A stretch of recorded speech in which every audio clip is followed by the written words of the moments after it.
चलिए दोस्तों, मैं आपको एक आवाज़ सुनाता हूँ स्कूटी बाइक की। जैसे ही अपने बाइक को एक्सीलेटर देते हैं तो एक अजीब सा आवाज़ आता है। देखिए, जैसे मैं अपने बाइक को 40 के ऊपर स्टार्ट कर दूँगा, हाँकूँगा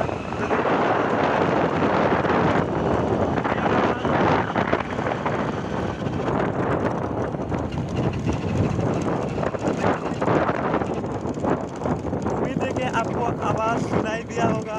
तो आवाज़ अगर पहचानते हो, देखिए सुनाई दे रहा होगा आपको आवाज़।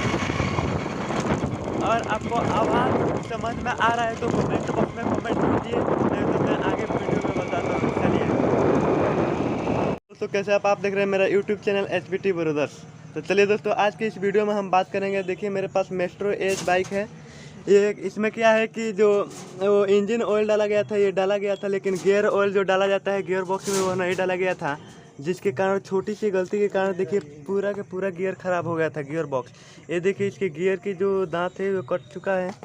और ये छोटी वाली भी गियर में देखिए इसका दांत एकदम अच्छी तरह से दिखाई दे रहा होगा, कट गया है। और जिसके चलते बहुत ये मतलब बुरा साउंड आ रहा था, टाइप का एवरेज भी नहीं दे रहा था, पिकअप प्रॉब्लम भी था। तो और एक और बात बता देता हूँ, जब भी इसमें आप इंजन ऑयल रिप्लेस कराएं तो इसमें गियर ऑयल ज़रूर चेक करें और चेंज करें। ठीक है फ्रेंड्स, यहाँ पर जो होता है इससे गियर ऑयल चेक किया जाता है। और एक और बात, ये जिसमें जो पंखी दिया हुआ है, चलिए दोस्तों, ये सब स्कूटी में जो फैन दिया होता है, जानते हैं किस फैन की काम आता है? जो हमारे क्लच साइज की जो होता है वो एयर खींचने का और ठंडक रखने का काम आता है। वो मैग्नेट साइज भी फैन होता है। तो चलिए हम गियर बॉक्स को देखिए, सारा की सारा ख़राब हो चुका है। इसको आपको फिटिंग करने के तरीका बताते हैं। देखिए, तो गियर बॉक्स पुराना वाले ही हम फिट करके आपको बताते हैं गियर बॉक्स कैसे फिट करते हैं। तो ये सबसे पहले शाफ्ट लगाएंगे, ठीक है। उसके बाद से ये गियर लगाएंगे, ठीक है। और देखिए कैसे अटैच हो रहा है, इसी तरह आप लोग इंस्टॉल करेंगे।